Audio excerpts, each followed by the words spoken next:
Claude is with us today, and that's appropriate because we do the Verde Valley Humane Society. So he's a rescue. And today I wanted to just share with you guys my dear friend Jean, and I helped her and her husband Roger move, and they relocated. They're retired, and they relocated here from California. And I know, and Jean can talk about it a little bit, is that Roger really researched where you were going to move before you made the plans to move here. That's So true. Roger, he's the researcher. He's all about that. And I remember, now I met you guys, was it pre-COVID or during COVID? COVID was just starting. Okay. Yeah. And I remember that there was a house that you wanted on the other side of the mountain over in Prescott Valley. Yes. And we tried to get you into that one, but it didn't work out. Yes. So then COVID happened. Yes. But before we talk about COVID, you want to mention or talk a little bit about why Roger thought this would be a good area to live? Well, we wanted something that was kind of like the climate that we had in California. Okay. And so Roger researched all the documentation, went back in the years, tried.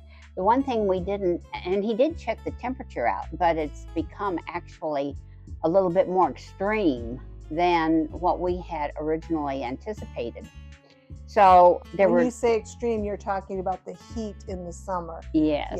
Yeah. But we've been able to manage that, and we love it here in Arizona. We love it here. Okay, that's good. Yeah, it is. Since you're here. The thing I would say really that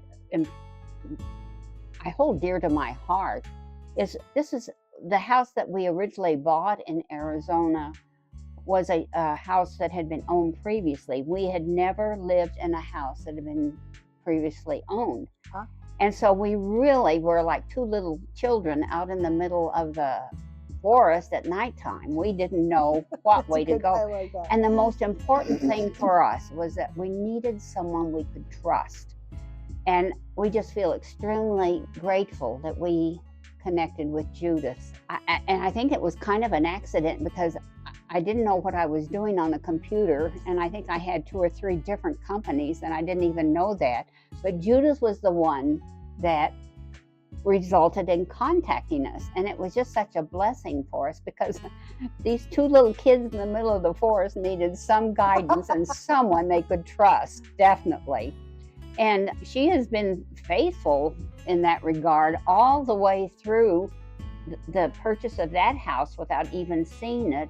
And then when we found out it was really too large for us, finding the house that we're currently in. If it were not for Judith, we would be out in the forest in the middle of the night. Still wandering. Oh, I would have found you. I would have found you. And the funny thing that made that even more difficult was just the fact that COVID hit. Yeah. And a lot of people weren't traveling.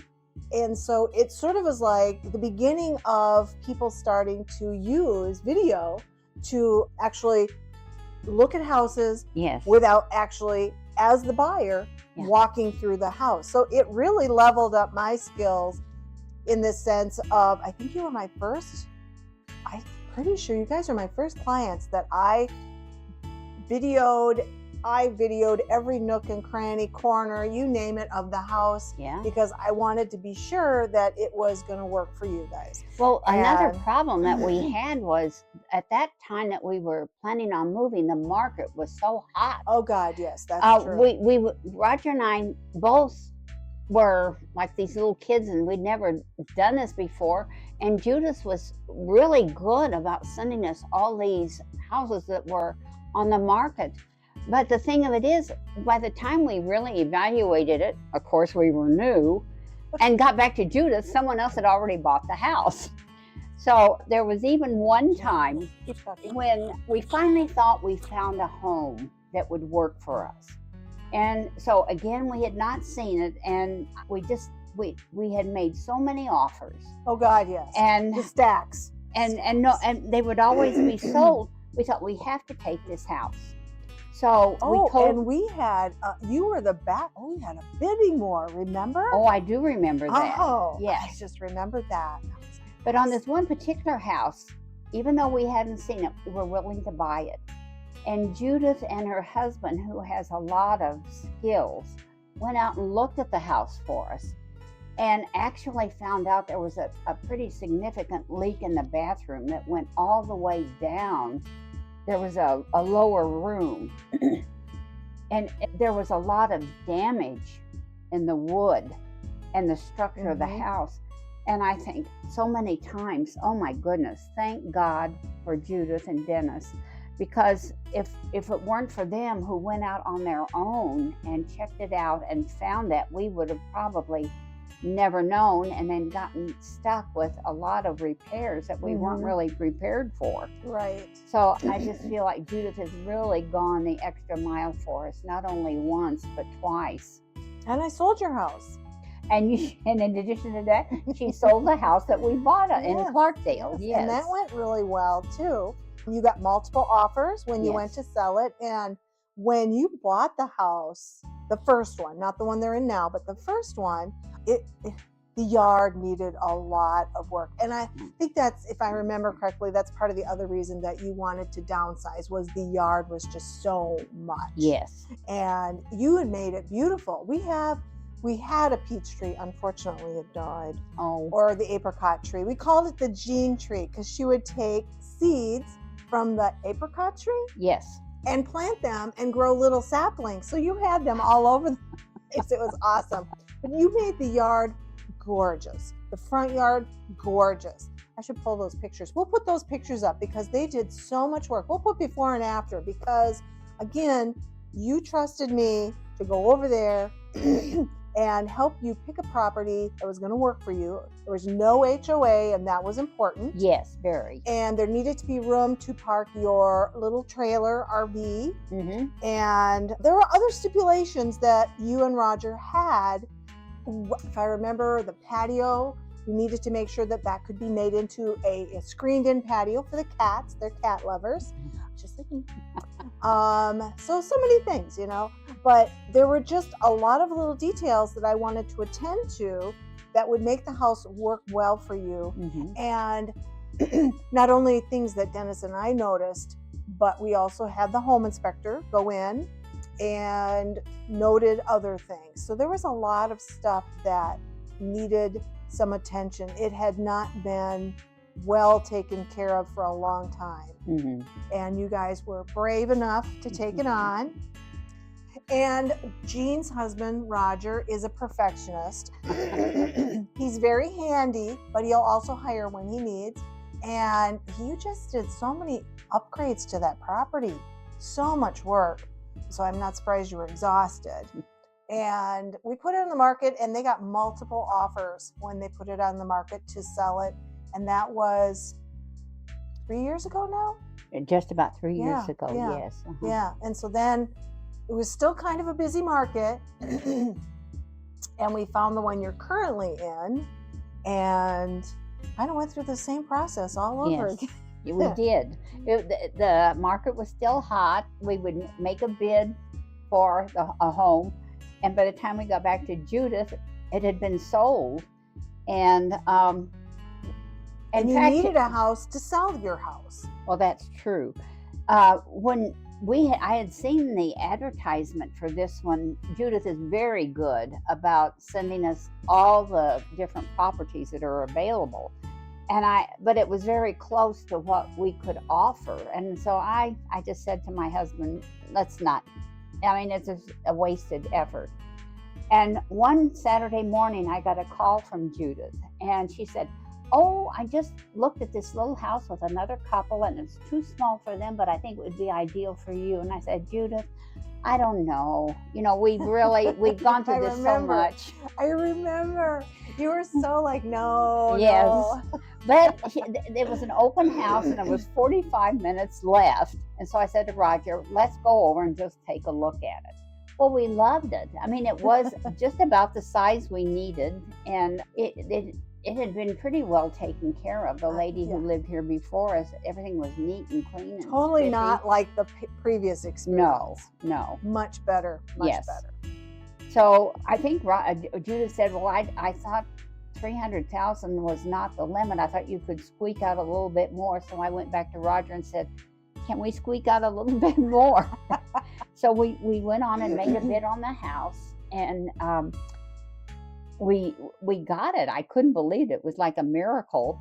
And the lady who lived here at the time was delighted too that we got it, because she knew we would take care of it too. Right. I remember that. She was very sweet, and she took care of things that needed to be repaired or whatever. I mean, it was I would say, from my experience with you guys the first time, it was a much better house, much better negotiations. I mean, everything went so much more smoothly. And you never complained about the house you were in. You weren't unhappy with the house. You liked the house, and it was honestly portrayed. I didn't, present anything that wasn't truthful as far as the video. I mean, I'm going to tell you if I think you should run. Yes. I'm not going to, and I always tell that to people. You're very honest. I'm not going to try and sell you something that isn't going to work for you, or you aren't really interested in. My job is not to sell you on a house. I need to help you make sure you're making a good investment with your money, because they were buying with cash. It was a cash purchase. I look at everybody that's buying a house, and I look at that as that is an investment. That's a huge investment. And for people to go, well, I think it'll work, we'll make it work, you just don't do that. It's kind of like saying, well, I think I'll try the stocks. I think I'll try the market and see if that works. Don't do that. This is your home, and it's a huge investment. And at some point, if you take care of the house and you do the things you guys did, you walked away with a lot of money at the other end, because you put so much in. And I'll look up and see and have on the video what they bought the house for. Cats are doing little kitty zoomies. What the house was bought for, their first one, and what they sold it for. So you'll get to see before and after pictures and things. So what basically I'm saying, you invested time and energy and some more money doing the fixing into your home, and you got a nice ROI on that. And that helped you to be able to eke out that little extra that you needed.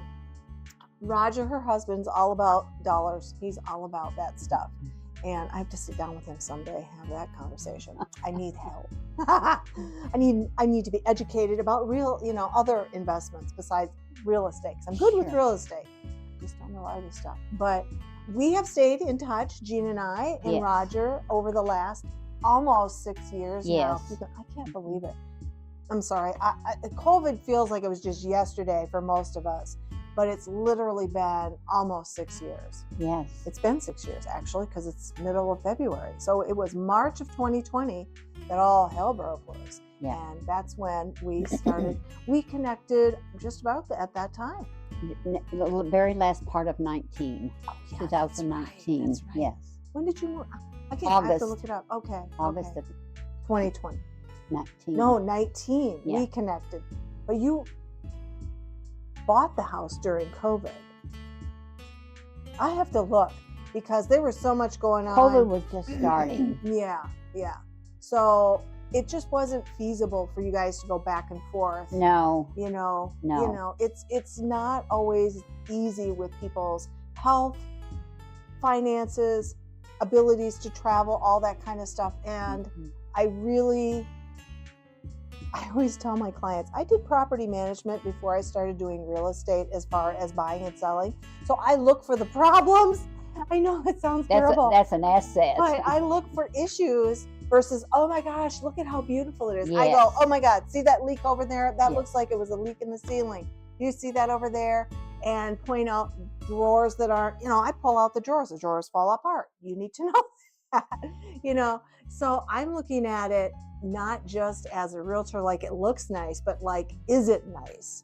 And so relocating here, you've been here 6 years. Yes. You're not going back to California anytime soon. No.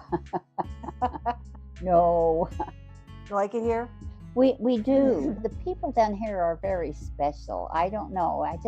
I don't feel like I can go anywhere and not see people smile or Thank you. say a nice thing like "Have a good day." I mean, it's just. I think we It's need those things in our lives. Mhm. I mean, all of us have struggles, but if you've got something to balance that out, you have enough energy to go all the way around. Yeah. Exactly, exactly. And I have to say that's one of the top 10 reasons that I say you should move here is that it's a small town, but it's Yes. not small town snob. It's Yes. very welcoming. It's, as you just said, thank you. That's perfect. Everybody smiles. They say hello. How are you doing? Are you, and you get to know the shop owners and the Yes. businesses, because the one thing that's very unique about living here is we don't have a lot of big box stores. Yeah. We have a lot of businesses that are local small business owners. So we have a few big box things, but Mhm. most of it really is small business owners here. Yes. So you want to get to know the people that run the businesses, and you see them, and it's personal. The restaurants, the Mm. little shops, it's like what I grew up with, and I like that. Mhm. I like that. So what else would you like to tell people about relocating to Cottonwood, Arizona? Well, I think one thing to keep in mind, most of the time, people are going to buy into homes that have been already lived in. So when they go, they need to, first of all, before they ever come, they need to decide what is important to them. Because Mhm. if they do that, there's going to be issues or projects that are going to be in store for everybody. Okay. But I feel like there has to be a give and take in your decision to buy. The important things to you are the things you may not want to give on.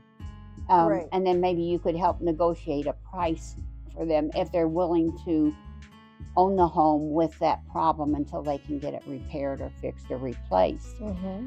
If it's not that important, if it's something that you can live with, if it's something you can fix without spending a lot of funds, Mm-hmm. that I think that's important to know.